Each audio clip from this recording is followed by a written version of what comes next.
Partti Plussan 3. jaksoa pärähtää eettereihin ja täältä kerran jälleen tuttuun tapaan minun kanssani keskustelmassa pari kappaletta hienoja herrasmiehiä.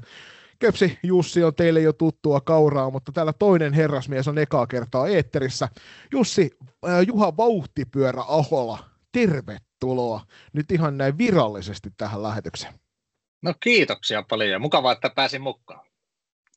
Mites herroilla on sählyviikko vierähtänyt, vai onko ollut jotain tärkeämpää kuin sählyä menossa? Tähän aikaan vuodesta ei ole mitään tärkeämpää.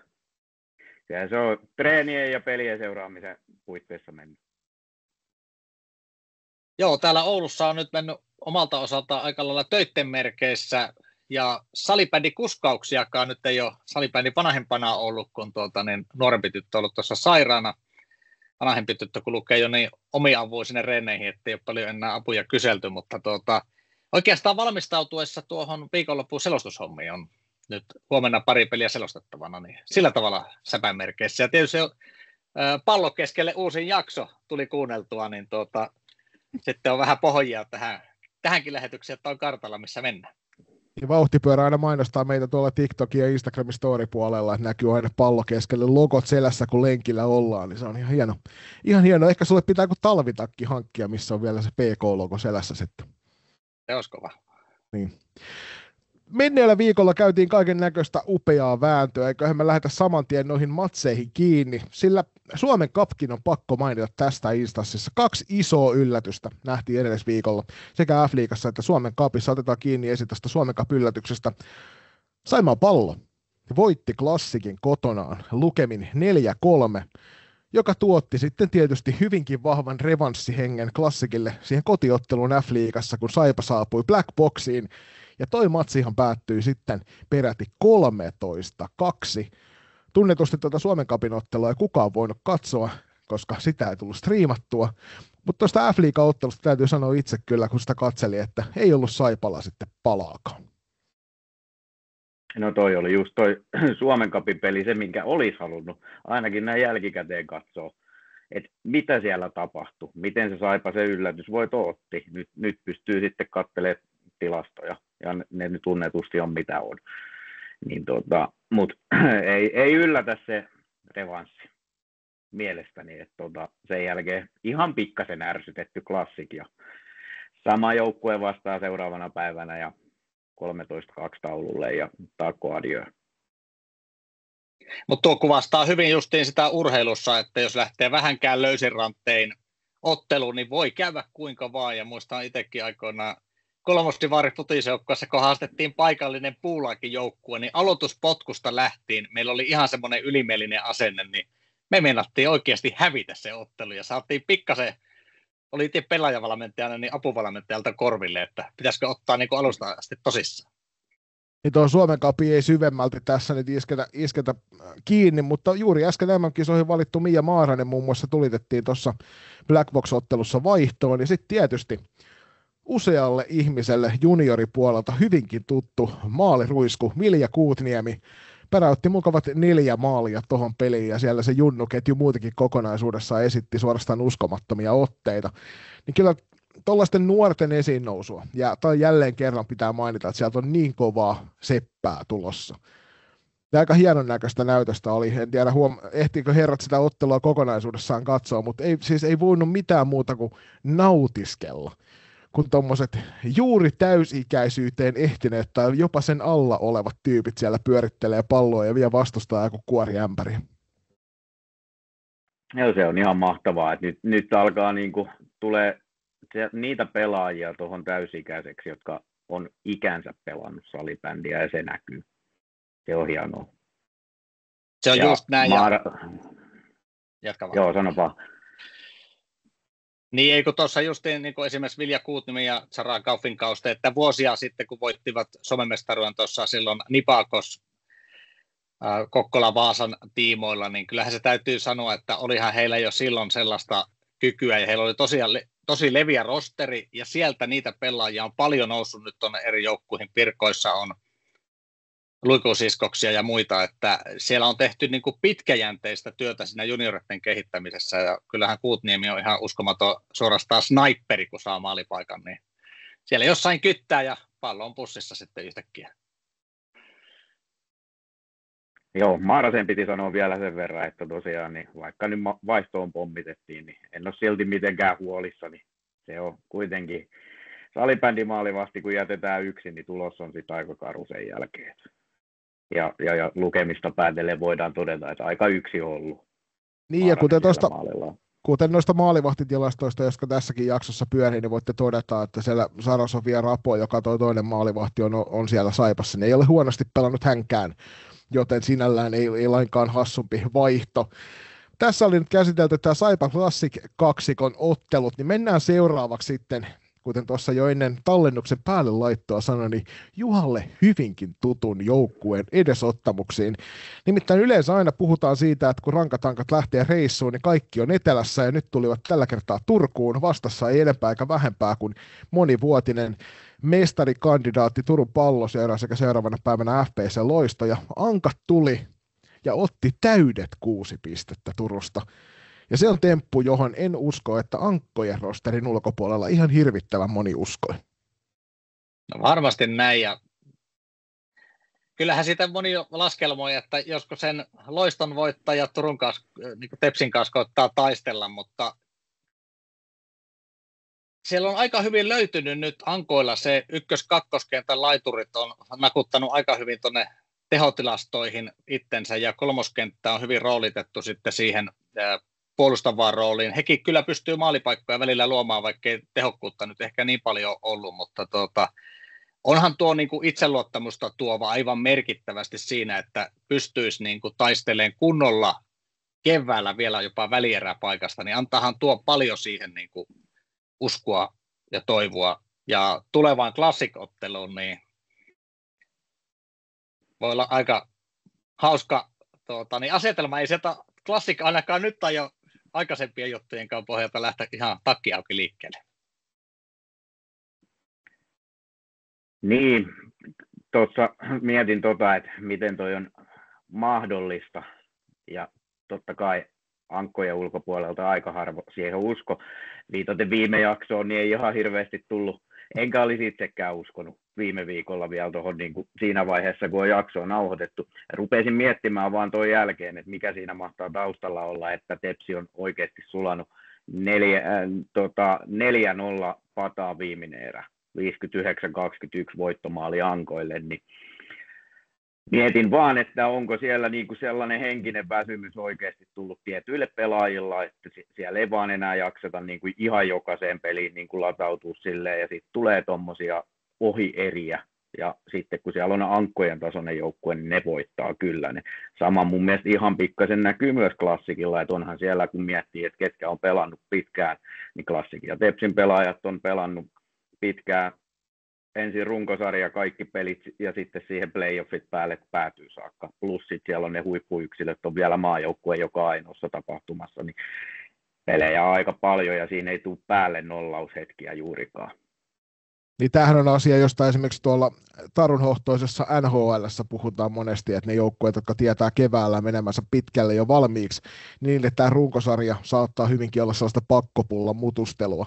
Niin jotenkin on ollut vähän tänä alkusyksynä molempien joukkueiden, Klassikin ja TPS:n kohdalla semmoinen fiilis, että ei ole sytytty ihan joka hetki taistelemaan siitä, kun tiedetään, että se perusrutiini riittää aika pitkälle. Just se, sulla on rutiinitaso, se riittää pirun pitkälle, mutta sitten kun tulee noin, että tuossakin niin ankkapelissä Tepsillä, niin kun se lähtee valuu väärään suuntaan, niin kun se ei ole enää se fokus ei ole ihan 100, niin sä et pysty sitä kääntämään siinä peliaikana. Ja niin kuin just se pelimäärä on ihan hirveä osalla pelaajista, ja kun miettii, että nyt oli vielä World Gamesit kesällä, sä et ole kesälläkään sitä päätä päässyt nolla kunnolla, ja sitten kun joku miettii, että no joo, World Gamesista tuli kultaa, kyllä, se on yksi yksittäinen ottelu, jossa on kova panos, ja siellä on täysin eri joukkue ja eri ympäristö, niin sinne on vähän eri ladata se yhteen yksittäiseen, mutta sitten kun tullaan tämmöiseen marraskuiseen peliin, niin se on vähän vaikeampaa. Se on paha paikka, ja sitten urheilussa ja ylipäätään näissä, kun on useampi erä, futiksessa 2 jaksoa, säpässä 3 erää, jääkiekossa 3 erää, niin se, että sen erätauon aikana voi tapahtua niin paljon, Ja tuossa niin kuin se, että kun se toinen saa sen otteen ja hengen päälle, niin missä kohtaa sitten se joukkue, joka on jäämässä alakynteen, niin tekee radikaalimpia ratkaisuja, niin mielenkiinnolla seurata tuossakin niin Tepsin tavallaan jälkikäteen ottaa kopiksi, että olisiko pitänyt jotakin aikalisää maalivahin vaihtoa tai jotakin oikein kunnon herätettä tehdä, mutta todennäköisesti vielä ei pelata niin paljon pisteistä, että tarvi sillä tavalla, mutta tässä tunnistaa se tilanne, että milloin me ollaan niin kuin menetetty tämä ottelu käsistä, että tällä menolla, vaikka tulee niin kuin joku 4-2 kavennus, niin siinähän vielä ajattelee, että vielähän tässä on, niin kuin, että eiköhän tämä läpsytellä tästä maaliin, niin yhtäkkiä se onkin sitten 4-5. Niin ja tuossa niin kuin Jussi sanoi, niin jos oli 0-4 se viimeinen erä SSR:lle tuossa Tepsi-ottelussa, niin seuraavana päivänä Loisto-ottelussa, niin Ankat teki viimeiset 5 maalia tuohon peliin, joka on aika julma, no itse asiassa viimeiset 6 maalia, kun lasketaan tuolta ihan ekasta erästä lähtien, että se oli aika hurjaa se heidän tekemisensä.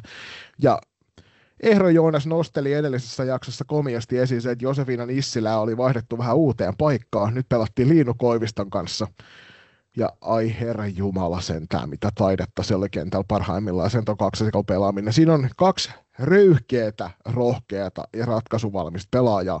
Ja se Nissilän voittomaali sinne TPS-ottelussa, niin sitä voi katsella hamaan tulevaisuuteen asti, siitä tulee varmasti hyvälle mielelle. Mä tykkään varsinkin Liinu Koivuston peliä katsoa. Siinä ei niinku säästellä ja mennään niinku silleen tylysti, että minä tulen ja minä teen, piste. Te voitte katsella vierestä. Se on se asenne, mikä niinku paistaa joka paikkaa siitä tekemisestä. Tykkään. Kyllä Liinulla on siis kliininen viimeistelijä, pystyy niin kuin kylmänviiliästi, ei tarvitse mitään niin kuin tyylipisteitä hakia, vaan kun vetopaikka tulee tekee. Ja sitten tuo nimenomaan se Josefina Nissilän niin kuin röyhkeys siinä, että lähdetään ajamaan, ei kierretä kulmauksia ja haeta paikkaa, vaan röyhkeästi, niin tuommoista on mahtavaa seurata. Ja tuohon pitäisi valmentajien kannustaa nuoriakin pelaajia, että kun haistaa tilanteen, se on tosi vaikea puolustaa ja siinä on monesti rankkari hyvin lähellä, jos lähtee sieltä takaapäin vähäkään koukkimaan.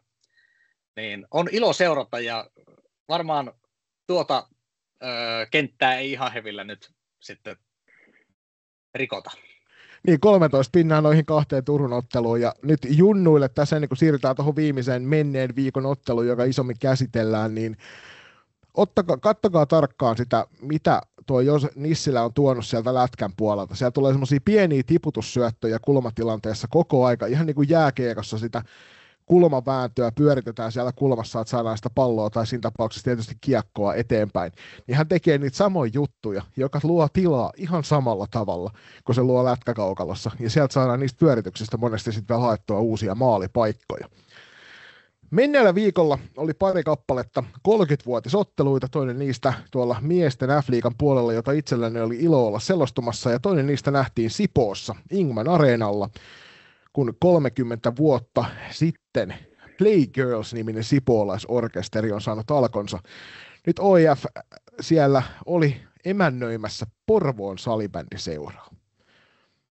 Ja huolimatta niistä puheista, mitä tuossa nyt on ollut, ettei välttämättä jalkapallon lukemilla mielenkiintoista peliä ole saatu aikaa, sillä tämä otteluhan päättyi 0-1 PSS-voittoon Emmi Hokkiselle siellä 0 peli. Niin ensinnäkin Sipoon ennätysyleisö, sellainen 280 ihmistä katsomassa paikan päälle. Siitä isot onnittelut siihen suuntaan. Ja sitten oli kuitenkin vauhdikas ottelu kaikkinensa, mutta se, mitä tästä nyt jälkikäteen voidaan sanoa, niin kauden alla kyseltiin jo, että kuka tekee Sipoossa maalit. Ja nyt näyttää siltä, että ei oikein kukaan. Niin, tulosta katsoen, niin se on aika helppo todeta, että ei kukaan. On siellä muutama pelaaja, joka niitä pystyy tekemään, mutta kyllä se vaikeaa ja kyllä toi nyt Sipolla muutenkin nyt todella tuskaiselta vaikuttaa toi niin kuin tuloksen tekeminen. Näyttää se peli, miltä näyttää, mutta jos tulosta ei tule, niin ei se silleen pitkälle pötkitä sitten kuitenkaan, että vaikka peli näyttäisi kuinka hyvältä. Niin se on vaikea säilyttää semmoinen innostus ja tekemisen meininki, jos tulostaulu näyttää miltä näyttää. Että tuossa on nyt nuo ennakoinnit kyllä mennyt oikein, että ei oikein tuloksen tekokykyä ole. Tietysti tuossa ottelussa maalivahdit onnistui erinomaisesti, että Emi Hokkinen tosiaan 0 peliä, Saski ja Ormak toisessa päässä yhtä lukuun ottamatta kaikki kiinni, niin sehän on tietysti semmoinen asia, josta voidaan olla tosi positiivisin mielin, mutta nyt tuossa kohta kun ennakoidaan noita tulevia otteluita, ja tällä viikollahan pelataan tosiaan vaan lauantaina pelejä, muuten saatte ihan vapaan naisten F-liigasta, niin siellä on todella tärkeä peli OIF:llä vuorossa, he on vieraisilla tuolla Espoossa. Ja rehellisesti, jos tuosta ottelusta ei pisteitä tule, niin sitten ruvetaan puhua siitä, että OIF:llä on toi pudotus aika lähellä ton kauden lopussa, koska noita kovia vastaan ei hyvällä puolustuspelillä saada pisteitä tehtyä, koska kyllä ne maalit tekee voittoja varten. Se on just näin. Jos et Petsiä vastaa, Starsia vastaa, tee maaleja, et saa pinnoja, niin kyllä se pirun vaikea on sitten lähteä Prota tai KV:ta, Ankkoja, Tepsiä, Klassikkia vastaan niin kuin hakea voittoja, kun et saa noita heikompia vastaankaan maaleja tehtyä. Niin kyllä mä sanoin, että tämä on OIFin kauden kannalta aika semmoinen kuolemaottelu. Tästä on tultava tulos ja oikeastaan 3 pinnaa on ainoa, mikä heille kelpaa. Joo, ehdottomasti voi kompata noita. Kyllä se menee lähes mahdoton on sitten tuolta puolesta välistä ylöspäin niin kuin ottaa tikkejä, että kyllä sieltä maaleja tahtoo tulla sen verran paljon. Että... Nyt lähdetään seuraavaksi taas jännittämään tätä jaon onnistumista. Oletettavasti olen sen saanut 2 edellistäkin kertaa onnistumaan, niin ehkä saan sen tälläkin kertaa. Otetaan tuolta 3. näyttö jaon alle. Nyt mulla on sen verran pienellä yleensä aina mun tiedot tässä ruudulla, niin se ei välttämättä ihan jokaiselle näy, niin mennään pikkusen lähemmäs. Josko se sieltä, näkyykö herroille nyt tuo? Näkyy, oikein hyvä. Loistavasti. Tuossa kun katsoo tosiaan OIF siellä 2 pisteessä, kaikilla joukkueilla 9 peliä pelattuna, niin 3 pisteellä kurotaan kiinni tuo Notestars-ero tuosta ja ollaan sen jälkeen pisteen päässä Pirkoista ja Pessistä. Tappiolla ollaan sitten jo 4 pisteen päässä noista joukkueista tai mahdollisesti 3 pisteen päässä, jotka nyt 6 pisteessä on. Niin OIF ja Notestarsin kohtaaminen tuossa on ihan ehdottomasti nyt on tämän päivän tänään, kun lauantaina tätä toivon mukaan katselette, niin se ykköspeli. Joo, kyllä se itselläkin aika lailla katseet kääntyy sinne, kun katsoo tuota tarjontaa tuon Ankat Classic-pelin lisäksi toki, mutta jos sitten taas kääntää sen just niin, että OIFille ei pinnaakaan ja Starsille 3 pinnaa, ne siirtyy 8 ja jos Pessi ja Pirkat siitä raapii vielä pinnoja omista peleistään, niin sen jälkeen on todella vaikea sieltä OIFin nousta pois. Kyllä se on lähes mahdoton, mutta tuossa on tosiaan mielenkiintoinen tuo Ankkojen ja Klassikin kohtaaminen, kun katsoo kuntopuntaria nyt ihan hetken matkalta. Niin. Kyllä, ja toinen mielenkiintoinen peli, josta puhutaan tuossa kohta myös, on tietysti sarja 3 ja 4 kohtaaminen, että Ervi ja SP Pro kohtaavat tuolla Klaukkalassa. Tulee olemaan mielenkiintoinen kamppailu. Siinä on joukkueella täysin sama määrä pisteitä noissa täysin samassa määrässä otteluita. Niin veikkaan, että tuo peli on yksi semmoinen, joka ehdottomasti tällä viikonloppuna kiinnostaa. Mutta hei, mennään sitten katselemaan noita tulevia pelejä. Aloitellaan tosiaan lauantaina. Pelataan unelmakierros, kun kaikki joukkueet on pelaamassa. Tämä tarkoittaa itsellä ainakin sitä, että liimaudutaan hyvin vahvasti 3 ruudun taktiikalle tähän oman pöydän ääreen ja katsellaan nuo kaikki pelit. Pohjakerroksen taistelussa Espoon Notestars OIF siellä Kameleonttenilla.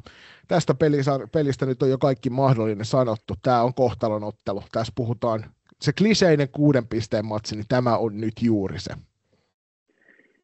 Tämä on se. Ja kysymys kuuluu, tekeekö OIF maalia? Miten ne kerää sen pakan sieltä nyt taas sitten kerran uuteen peliin, kun kausi on ollut mitä on ollut. Starsilla ei ole tuossa pelissä mun mielestä mitään paineita, eli siellä päästään täysin paineetta sarjanousijana haastamaan tuohon noin, niin kyllä mä kääntäisin, että tuossa mun papereissa Starsi on jopa ehkä pieni ennakkosuosikki. Pidän kohtuu selkeänäkin ennakkosuosikkina tällä hetkellä Northern Starsia, kun miettii OIFin todennäköisyyttä onnistua tuossa maalinteossa enemmän kuin vastustaja. Mm. Ja sitten tietysti tuossa Norssin kannalta tärkeä jakso muutenkin menossa, että siellä MM-kisojen jälkeen kotona on sitten vastassa myöskin Porvoon salibändiseura kotona, joka on näitä heidän päävastuksiaan tälle kaudelle, ja siinä on sitten nyt mahdollisuus seuraavassa 2 pelissä ottaa aika järisyttävän isot pisteet. Mennään sitten Oulun suunnille, jossa on vauhtipyörä jo parikin kertaa kiusoitellut tätä hienoa klassikkoksi varmastikin muodostuvaa ottelua, sillä Classic, viime kauden Suomen mestari tällä kaudella, ei ole vielä ihan sitä parastaan näyttänyt, kun hetkittäin saapuu aikamoiseen hurmostilaan äityneen salibändiseuran rankatankat vieraaksi. Sä sanoit jo, Juha, että ei Classic ei tähän peliin varmasti tule takki auki, mutta se fiilis, mikä oululaisilla oli kotiin matkatessa viime viikonlopun jäljiltä, niin tällä viikolla ei ole tarvinnut valmentaa mitään muuta kuin nykiä vähän ohjaksista ja silleen, että rauhoittukaa, että peli on viikonloppuna, te pääsette taas menemään siellä. No näin se varmasti on, ja itseluottamus on tapissa. Toki täytyy ymmärtää, että vastustaja on todella terävintä kärkiä ja Suomen mestaruus puserossa, niin pitää sitten tulla vähän niin kuin jalat maan pinnalle myös, mutta tosi mielenkiintoinen nähdä, ja sitten myös kun noista yleisömääristä on ollut paljon puhetta, niin katsotaanpa kuinka paljon Kasteli kerää väkiä sitten tuohon peliin. Omissa papereissa Classic on ihan hiuksen hieno ennakkosuosikki silti edelleen tuohon otteluun, mutta täytyy sanoa, että toivon ankkojen voittoa ihan ton sarjan tasaisuuden takia. Ja siitä jo ankoille iso kiitos, että se sarja on tällä hetkellä sen kärjen osalta todella tasainen. Kyllä, jos tähän kauteen lähdettäessä puhuttiin siitä, että kuinka monen kerroksen tämä sarja jakautuu, niin nyt SP Pro ja Ankat on nimenomaan antaneet sen mahdollisuuden tässä siihen, että tuo sarja on todella, todella tasainen. Sitten mennään Klaukkala suunnille. SP Pro on yksi niitä jengejä, joka tällä kaudella on ollut todella kova. Ehkä odotusarvo oli jo valmiiksi, että on vaikea joukkue, mutta se, että kuinka vaikea joukkue Pro on ollut ja kuinka hyvällä pelivireellä hän on olleet, niin siitä osoituksen saatiin muun muassa Pirkkalassa viime viikon loppuna, kun ennakkoon jo oletettiin, että eihän Pro paljon maaleja tee, mutta niin vaan Pirkkalasta haettiin selkeä maallinen voitto. Nyt tulee vastaan Eräviikingit, joka on pelannut myös loistavaa syyskautta tasapisteissä. Ja se, mikä oli tähän oli hauska knoppi, on se, että Pro ei ole hävinnyt ainoatakaan peliä vielä varsinaisella jatkoajalla. Ervi taas puolestaan on voittanut kaikki 7 peliään varsinaisella peliajalla, joten tässä on aika hyvä niin kuin vääntö myös siinä, että kummalle nyt tämä tilasto taipuu. Enpä usko, että tuossa, nyt kun tämän sanon, niin tietysti tulee, mutta en siltikään usko, että tulee hirveätä maali-ilottelua tuosta pelistä. Mä veikkaan, että Pro lyö luukut kiinni ja Ervi ei välttämättä saa sitä purettua niitä luukkuja. Mä sanoisin, että kyllä Pro vie ton pelin. Mä jonkun verran tuolta komppaan, että suht vähämaalinen, hiukseen hieno ero niin, että kotijoukkueen vieton pelin, mutta tuossa on juuri niin kuin tänne Oulun suuntaankin ankoille ne päävastustajat, jos haluaa parempia sarjasijoituksia, niin tosi mielenkiinnolla kyllä seurata, että molemmilla on kova vauhti päällä ja hyvät niput. Just näin. Muut pelit, nämä on nyt sen takia vähän vähemmällä huomiolla, että varsinkin Porvoon salibändiseura vastaa Loisto tuolla Auroralla, niin mikäli Loisto ei tuosta ihan selkeitä voittoa hae, niin sitten on jotain ihmeellistä tapahtunut. Saipa Suomen Cupissa tosiaan yllätti Classicin, sen jälkeen kävi taipumassa Black Boxissa. Nyt vastassa on Turun Palloseura, eli siellä on menossa myös tämä sama ikävä 3 ottelun putki, missä kohdataan näitä kovia joukkueita. Saako Saipa kotona taisteltua Tepsiltä pisteitä, mitä herrat on mieltä? Kyllä nyt taitaa tulla luukurkku ja vieraat vie pisteet. Mä luulen, että mulla on jotenkin nyt semmoinen kutina tosta, että siitä tulee semmoinen hurlumhei-peli. Että Tepsi ei vieläkään oikein niin kuin syty siihen pelaamiseen. Niitä se pallollinen peli riittää kyllä ihan hyvin hakea pisteet, mutta se puolustaminen, sitä ei tehdä ihan niin kuin täydellä sydämellä, ja se antaa Saipalle sen pienen mahdollisuuden, ja Tepsi voittaa vasta jatkoilla.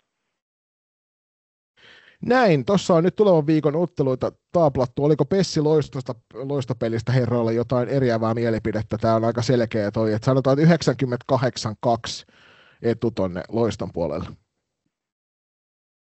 Ei uskalla eriävää laittaa, että kyllä varsinkin tuon viime viikonlopun jälkeen, niin Loistollakin taitaa olla hampaankolossa tuosta sunnuntaista. Joo, en myöskään lähde tähän niin kuin asettua poikkiteloihin. Niin Loisto on vielä tänään saanut hyvän alustuksen tuohon, kun on ollut pelaamassa paikallisvastustajaa vastaan T21, siellä aika monta liigatyttöä oli kentällä. Sitten mennään seuraavaksi tämän viikon puheenaiheeseen, ja mehän sovittiin keskenämme tuolla meidän ryhmässä, että pyritään jatkossa nostamaan enemmän nimiä, persoonoita, yksilöitä esille tässä, ja niin rupeamme tekemään nyt, sillä puheenaihe on ihan puhtaasti kuka tai ketkä saa sun silmät seuraamaan tuota F-liigaa, ja kerro samalla myös, että minkä takia. Mä voin tässä varmaan heti ensimmäisenä heittää jo aikaisemminkin mainitun kaksikon, eli Liinu Koivisto ja Josefina Nissilä, jotka kyllä viime viikonloppuna pistivät semmoisen shown pystyyn, että ehdottomasti näitä lisää, ja tämä ainakin itsellä toi ison hymyn huulille. Mä sanon tähän Julia Saarinen klassikista. Mä tykkään siitä hänen, niin kuin, mitä hän tekee kentällä ja miten hän elää siinä pelaamisessa mukana. Se ei ole pelkkää semmoista maalivahdin eleettömyyttä, vaan sitten kun tulee joku hienompi torjunta tai muuta, niin siinä on semmoinen pieni semmoinen sopiva lisämauste siinä tekemisessä. Ja sitten on Kuosmasen Veera TPS, niin sitten taas somessa nostaisi hänet esiin ehkä. Niin myy kyllä aika komeasti sekä omaa seuraansa että F-liigaa tuolla, mitä somessa tekee hommia. Kyllä.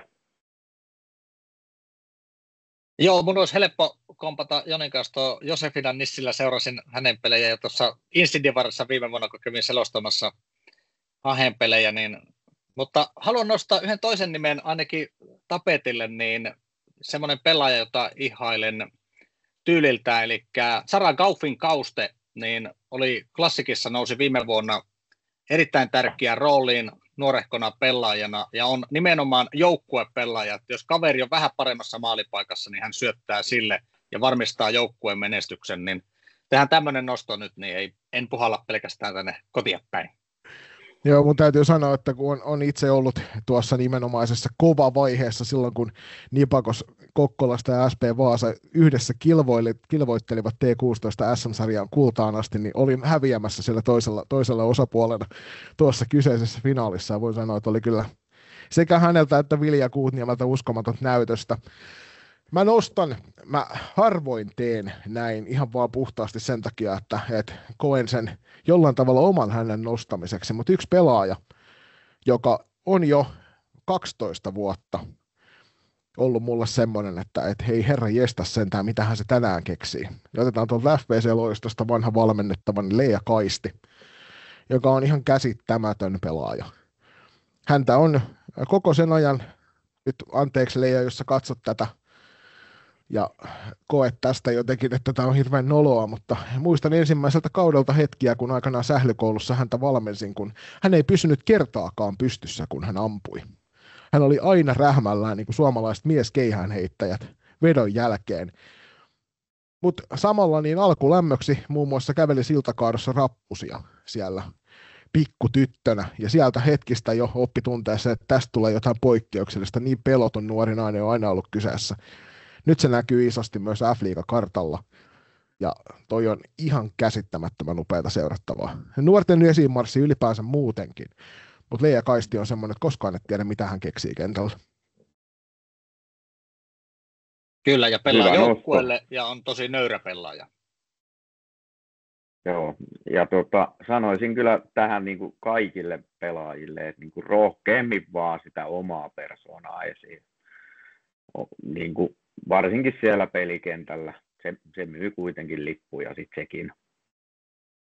Ja yksi tämmöinen mielenkiintoinen oli tuossa pari viikon takaa, kun Klassikko oli myös Klaukkalassa vieraana ja siellä rankkareissa. Klassikin some nosti esiin Emmi Pölösen torjuntatyylin, missä heiluteltiin hanskoja aina ennen kuin kaveri tuli valkoiset hanskat vihtas siellä. Ja Pölösen Emmi on semmoinen, hän ja sitten Viktori Karasovaa tuolla Loiston maalilla, niin kaksi veskaria, jotka Julia Saarisen lisäksi on tuonut hyvää semmoista show-naisen elkeitä tuonne F-liigaan. Karasovaa nostettiin just tuossa F-liigan somessa myös rankkaritorjunnan jälkeen siinä kyseenomaisessa Ankat-pelissä, niin aikamoiset tanssiaskeleet heitettiin kentälle. Niin tämä on sellainen, mistä mä nautin suunnattomasti, kun sitä katsoo livenä tai sitten etänä koneen äärellä. Ja tuommoinen rohkeus heittäytyä tilanteeseen. No se on just näin siis. Ja kun näkisi vaan lisää koko ajan, siitä saa helposti somepäivityksiä ja joku päivä siihen joku tarttuu, että hei, että tuommoista kun tuolla oikeasti on niin kuin se pelin lisäksi ja haluaa lähteä katsoa sitä paikan päälle.